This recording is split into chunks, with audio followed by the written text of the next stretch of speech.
All right, so we really finished the week strong for small caps. In fact, we kind of had a breakout move today, a really strong breakout move, like to the tune of nearly 3% run higher. That's a pretty stark move. Was that so big that it breaks us out of this months long sideways pattern that we've been on small cap stocks to the point where we can start a new intermediate trend? Again, considering that we're on a 10-month long intermediate trend already in the S&P 500 without ever ending. How much, what's the expectation of how much longer that intermediate trend can go, led higher by small cap stocks potential. So we're going to break all that down in today's videos and take a look at the breakout from other indicators too, just to kind of gauge how strong this breakout was. We're also going to take a look at kind of what's driving this bullishness that we've had in context of the kind of moves we've been seeing over the past couple of months heading into the beginning of this week-long rally, and then today's breakout move. So we're going to take a look at that, and then our trade idea is a stock that it's got it also has a breakout move going on. A lot of good breakout patterns I'm going to identify in the different charts, and we'll talk about how to trade that one with a relatively higher probability directional trade setup. So let's go ahead and get started. Today is Friday, August the 27th, 2021. This is the Market Outlook from MarketScholars.com. My name is David Settle. All right, well, let's get started taking a look at the S&P 500 on the market forecast indicator like we always do. Again, very close to another cluster. The near-term line had dropped into the neutral zone with yesterday's decline.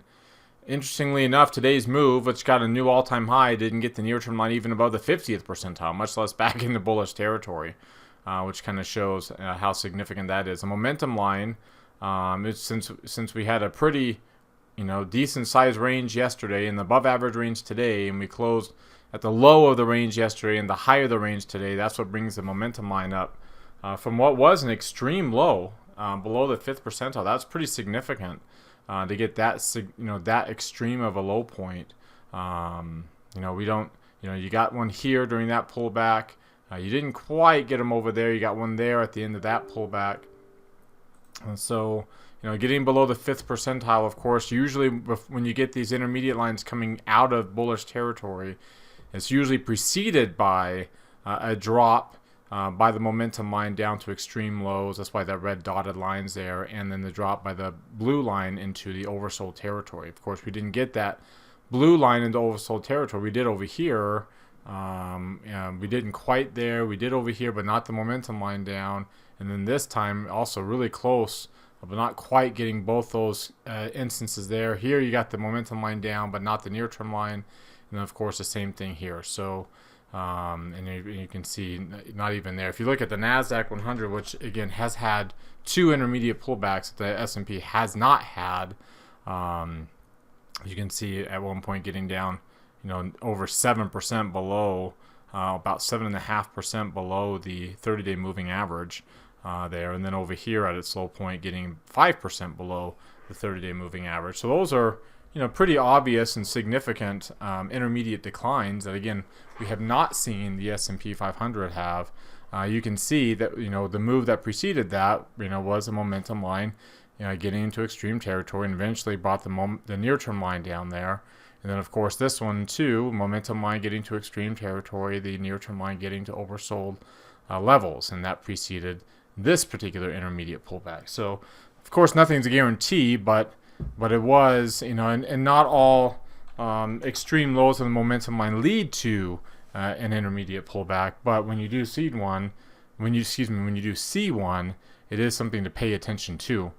We got that one yesterday, but rallying back up to, again, new all-time highs today, and the momentum line spiking into above the 90th percentile, 91st percentile there, and the intermediate line back up into the 95th percentile, and very strong long-term market sentiment nearly to the 90th percentile, which again is pretty rare for the market sentiment line to get that high. Here, let me do this really quick. Okay, so I'm showing the momentum market sentiment line only, and you can see other instances where the market sentiment line got the current blue line here. Here, let me just make that a little bit smaller width, and so it doesn't. You can see the orange line. You can see there's been other instances here in going into the COVID low where market sentiment line got higher than we're at right now. Since then, it hasn't. Over here in 2017, going into that 2018, you saw how high it got, and then big time divergence there. And then, of course, you can see on these other instances, not nearly as strong of a market sentiment line. And then going back, you can see other peaks right about at these levels here on market sentiment for the last 10 years. So that's a pretty high level for the orange line to get to. It's not too... I know like anything above 80 is pretty much the same, but you know, to get to this level, you know, it tends to be about the range. Now that doesn't, if you notice, it didn't lead to immediate lows because market sentiment line turns. I mean, look how long it takes to turn. It takes days to turn, weeks to turn here. But it does show again, you know, are we likely to get a new long-term run out of this current level, like this breakout move that we saw in the Russell 2000 today, as you'll see here in a second? Are we likely to get that type of move when we're already here on this long-term line on the S&P 500? Again, it doesn't mean that we have to fall tomorrow or Monday, but it does mean that if we do continue to rise, which you would expect that we would, it will be a something that will limit those gains and kind of slow them down. So as if they're not already pretty slowed down, as we've been talking about how grinding we've been.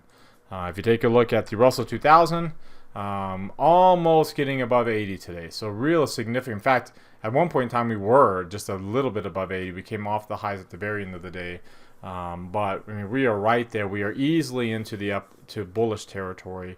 Like I said, almost crossing above 80. You can see the momentum line jumped up, not surprising. Very big bullish move here, breaking above a lot of highs.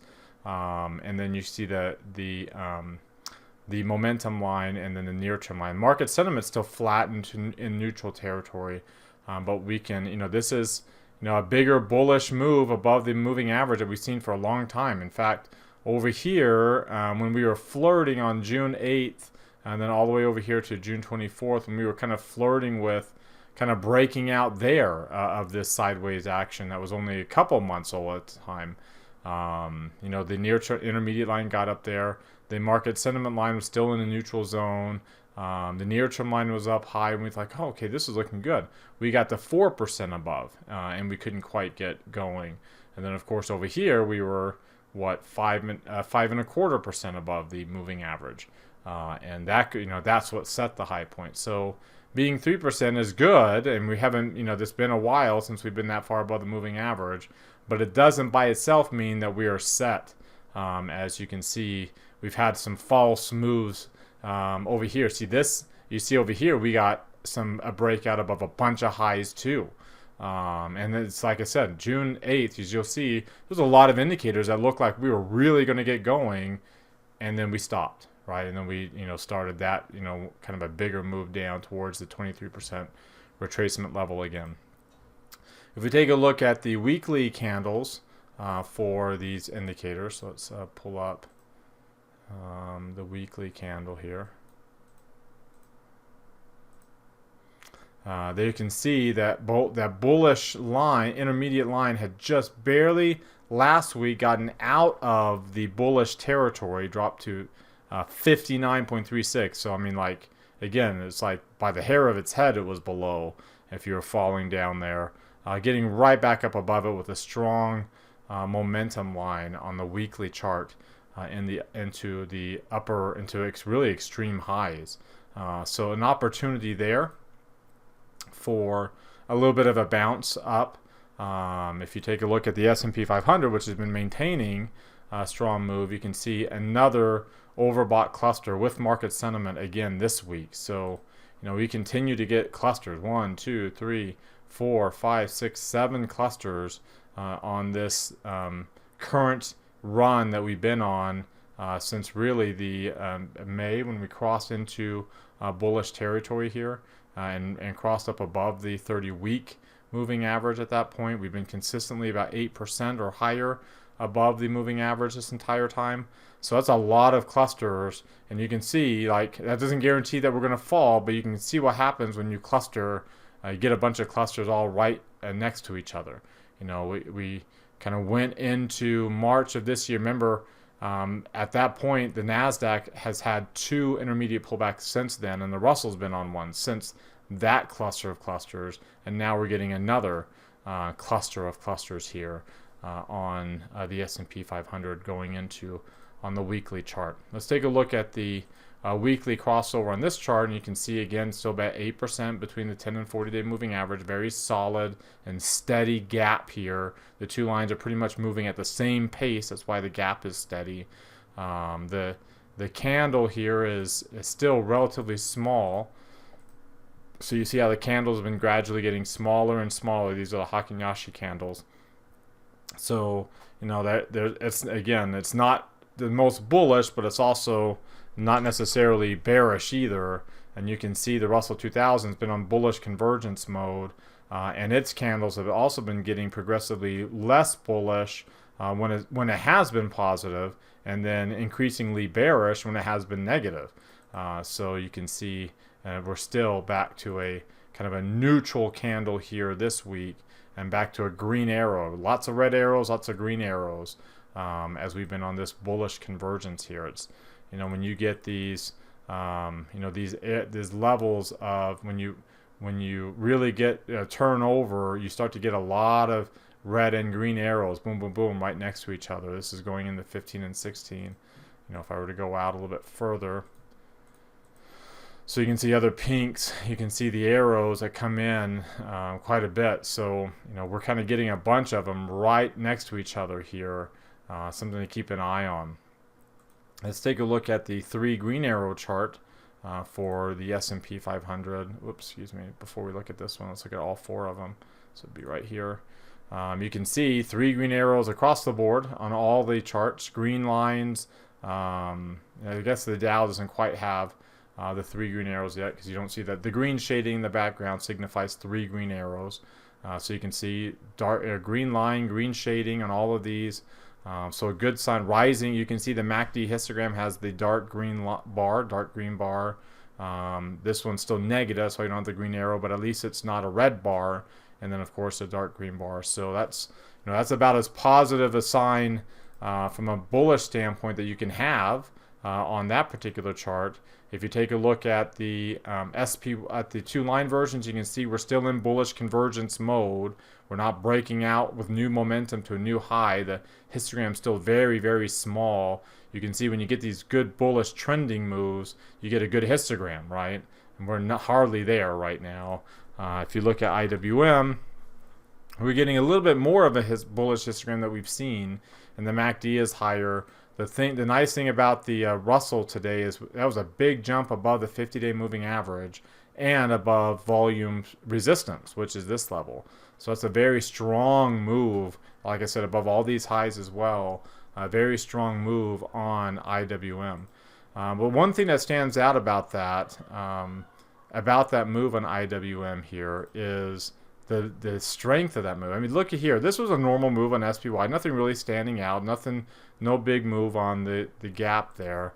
But if you look at this chart, I mean, that's almost a 3% move. That's one of the bigger moves we've seen on a bullish chart for quite some time. This is, in my opinion, just a little too extreme for the Russell. You know, after being so bullish. And then kind of starting off, you see the 720 kind of started off with a 3% move. That's an important level. Let me show you a chart here.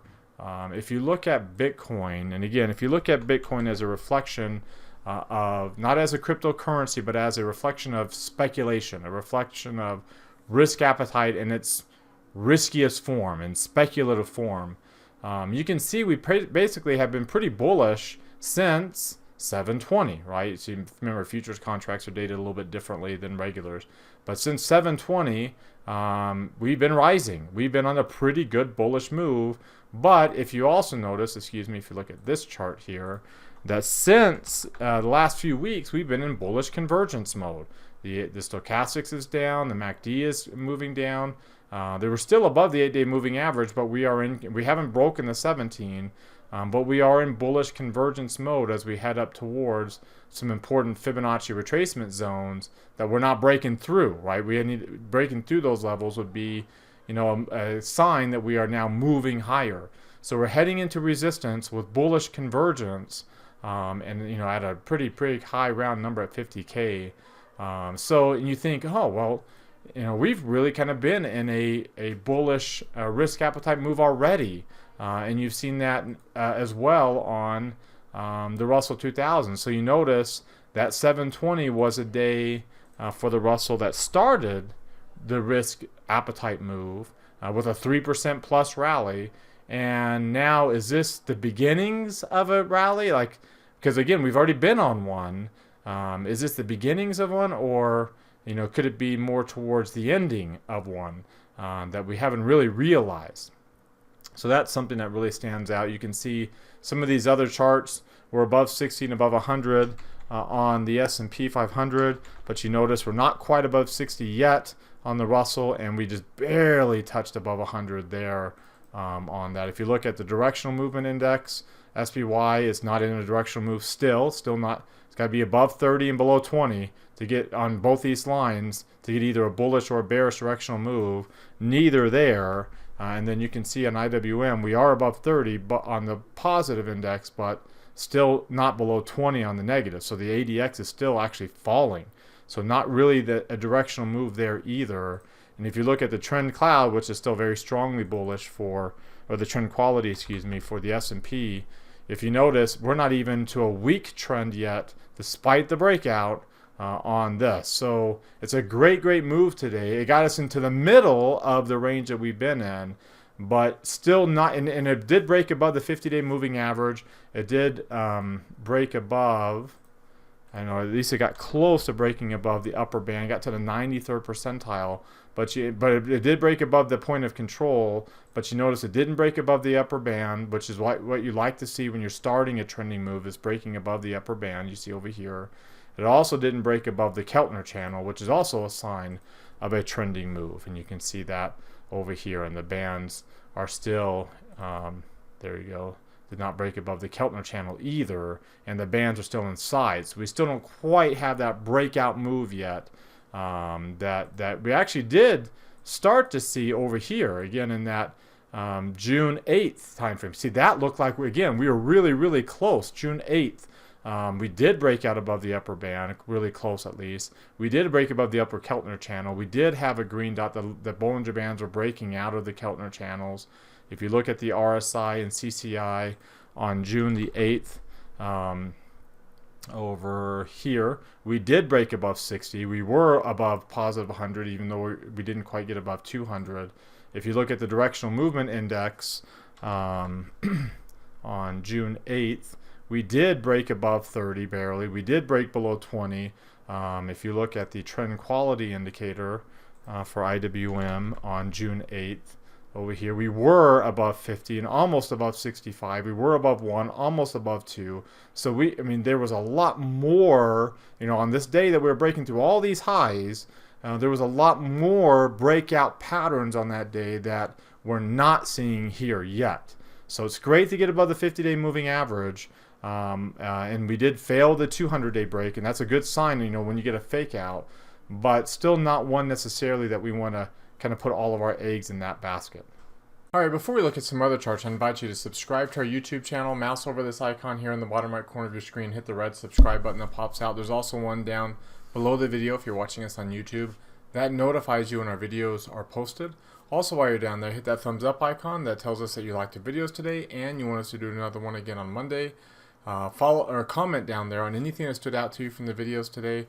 Join our website at marketscholars.com. There's a link popping out there in the top right corner of your screen. Click on that link to subscribe to our site for free.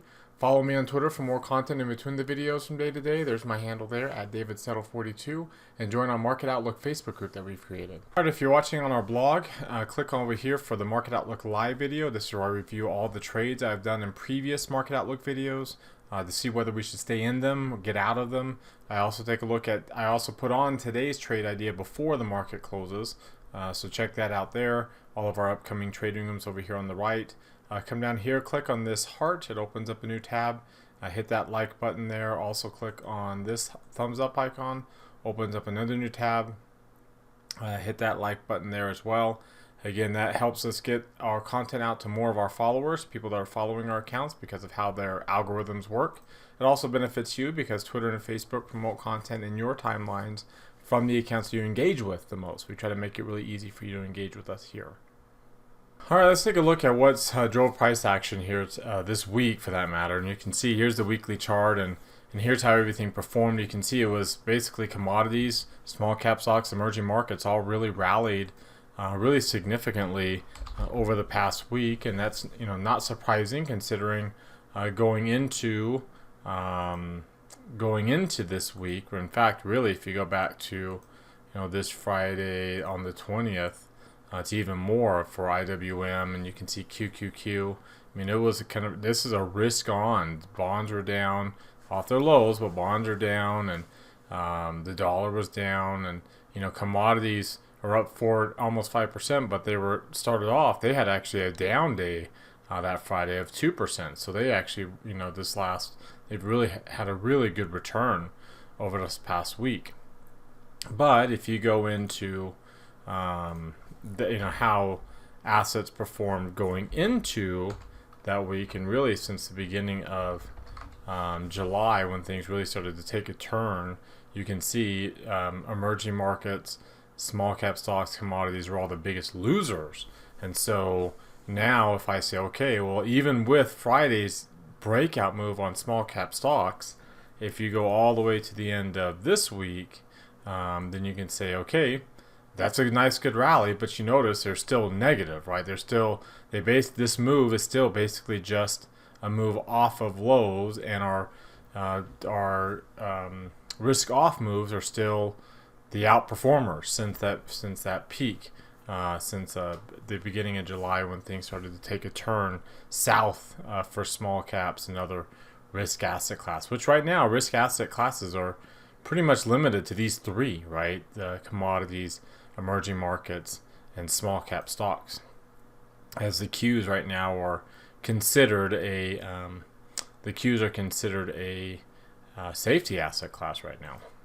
If you take a look at the U.S. dollar, you can see the nice little rally it had going into the end of the week, but you notice we haven't broken up above the 23% line or the 50-day moving average, and we've been trading a couple days in between the gap between the 30 and the 50. When you trade between the gap, then there's obviously nothing's guaranteed, but there's an expectation until you break down. There's an expectation that you will just stay in that gap and turn back up. So here you finally broke down. In fact, you broke down below both those lines on that one day. Here, obviously, that would take a really significant up day here.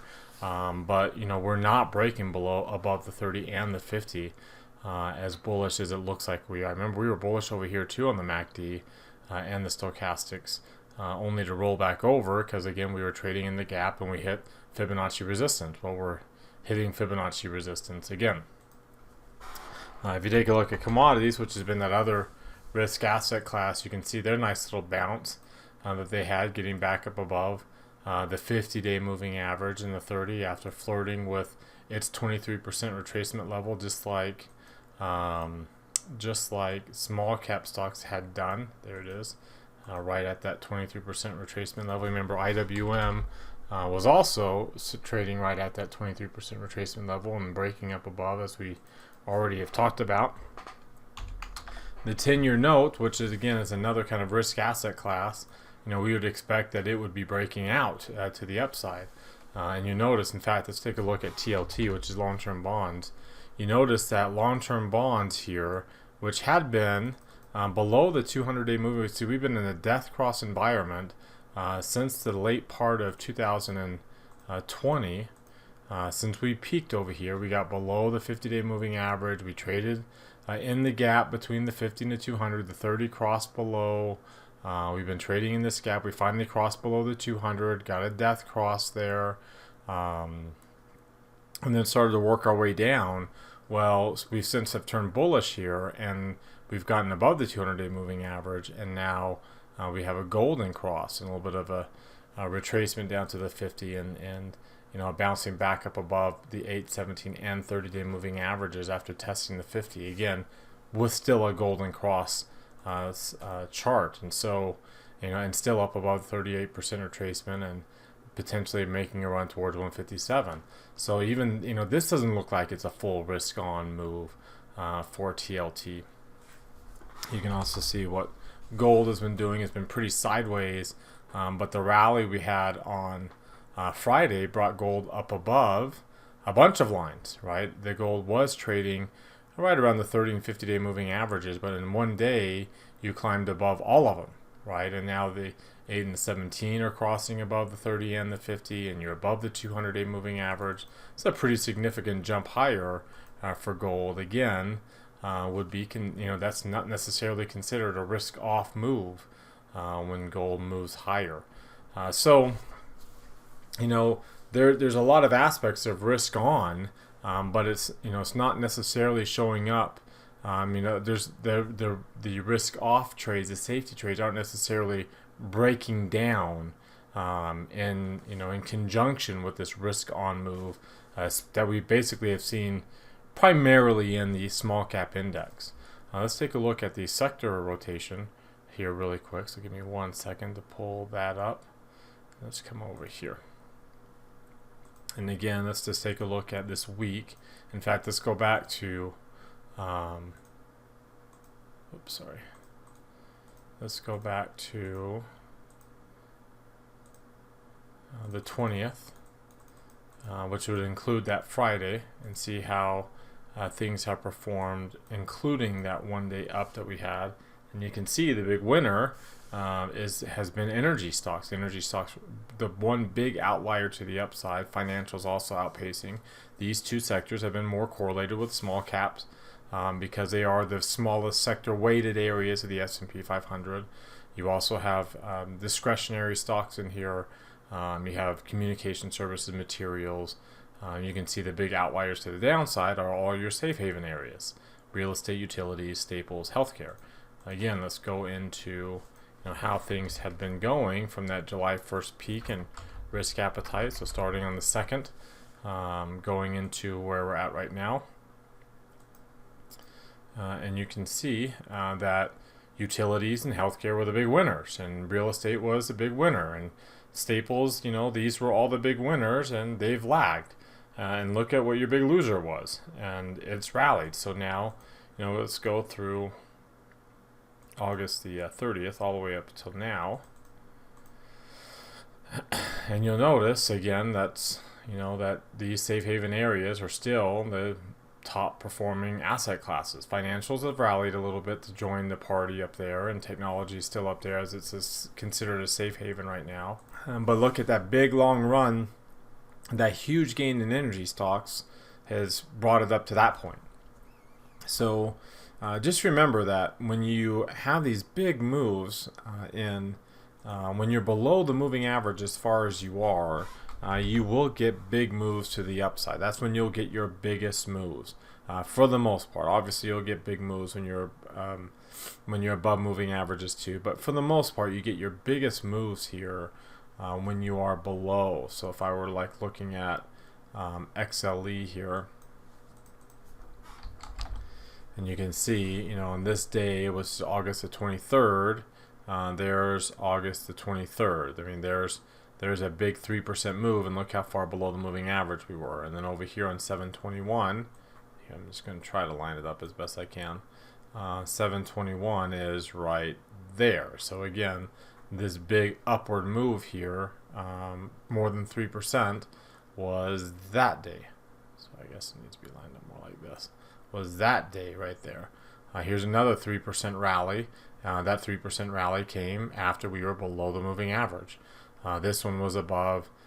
This one was May 17th, which would be that day. It was kind of the peak of the move. So you either get these big moves when you're below. So there's 428 being right over here, breaking through the moving average, or you get, kind of the big moves at the end of rallies that kind of peter out.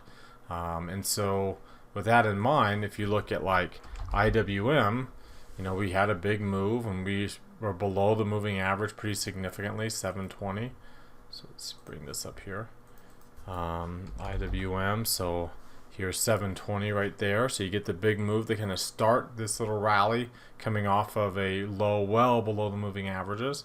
And now we're getting a big move again. And could this, the biggest move that we've seen since all the way over here on March 1st. There's March 1st right there, after a little bit of a breakout move. And then over here on January the 6th, which would be right in this time frame. So, at that point, we were towards these 2 days are coming towards the end of a run, and we've been pretty much sideways ever since. So you wonder if, okay, are these the two bookends of this little? I mean, yes, there's a lot of down days in here, but basically we came off of this 23% retracement level, and we got back up towards the midpoint of the range. Is that enough of a volume? Can we replicate that and keep that going? So that's what we've seen. We've seen the most oversold areas, because even a week ago, that's how far below the moving average we were. So we've seen the most oversold areas rally the most, and then the areas that have been the most bullish come down the most. All right. So for our trade idea of the day, I want to take a look at MGM. This is a trade that we had been in before, previously to the downside during this little bearish intermediate run that's been on, but it has changed things around and now is showing a bullish intermediate, dark green shading green line, bullish run, and it's showing the intermediate line getting well up above, making a nice strong run to the 80th percentile and well up above the 30-day moving average, 10.5%. So that's a good thrust higher for that particular stock. If you take a look at its 3 green arrows, you can see here that we got 3 green arrows with a good jump in volume, almost 1.5 times the average volume a few days ago. Taking a look at the 2-line version of that chart here, you can see that obviously the MACD is diverging away. We're getting a good histogram there. We're above the value area. We're above this volume node and breaking into a low volume area. You can see we broke above the 50-day moving average after being below it for a while, testing it, but then getting below it. But you can see we broke above the 30, we broke above the 50. So you think, okay, we might not make it. It was successive days, but we really held strong a couple of days ago, and now we're breaking out of this volume area. The 8 and 17 crossing, already being above the 30, but now crossing it back above the 50-day moving average. So really good, strong move for MGM. If you take a look at its 3 green or the weekly chart, you can see a good bullish candle there for this week. The PPO is still at 9%, so it's still relatively high, but it's got some room to turn back up higher to get to where it had been previously. The Hakinashi candle had been negative. It's turned positive. So you got a little bit of a bullish breakout there. You look at some of these other oscillators, the RSI getting above 60, the CCI well above 100. You can see the breakout above some recent highs. If you take a look at the directional movement index, here you have a break above 30 and below 20 on each of these lines. So you got a bullish breakout pattern on that. If you take a look at the Ichimoku trend cloud, we had been below the cloud, but now we're up and through it, and both lines look to be moving. We are almost a 2 and almost a 65, which signifies a new intermediate trend on the trend quality indexes down there. Moderate trend strength, but still a trend developing is stronger than weak. If you take a look at the Bollinger Bands, we were pushing right up against the upper band, and you'll notice here that we had broken up above the Keltner channel as well. So we've broken up above the Keltner channel. We've got the green dots there. So it's a good sign for the Bollinger Bands are breaking out. So it's a good sign. It looks like we're getting a breakout pattern. So what we decided to do on MGM was to sell a call spread in October. So buy the at the money call, or relatively at the money, at the 44 strike at the time at least, when we were looking at this trade, and then we'll sell the 47 to lower the cost. That sets my basically my limit for my gain at $47. It's a relatively higher probability setup. It's a 2-to-1 reward to risk ratio at the worst case scenario, but the nice thing is it makes it really easy if things don't work out and things roll back over, that we can get out with just a few hundred, about half of that, which now makes it about a 4-to-1 reward to risk ratio if I end up getting out about $200 to $250 or so, which again, like I said, would be easier to do because it's got to make a bigger move to the downside to get to that point. And bigger moves to the downside means that that more likely it's not going to hold this little, this breakout move that we've had over the past few days. If we completely reverse that and get to the lower half of the chart, then we'll get out and take our loss on that and move on. Otherwise, we're going to let this keep going and see if we can get it up to 47 and get a pretty decent reward out of it. All right, and that does it for today. You've heard from me now, and I want to hear from you. Use that link popping out in the top right corner of your screen. That takes you to our Market Outlook forums. Open up any new threads with any questions or comments you have. Reply to other people's threads, and let's keep this conversation going in between videos. Remember to subscribe to our YouTube channel, as well as to our website at marketscholars.com. Click on that thumbs up icon, like us on Twitter and Facebook as well, comment on the video. Have a great rest of your weekend, everybody, and we'll see you all next time.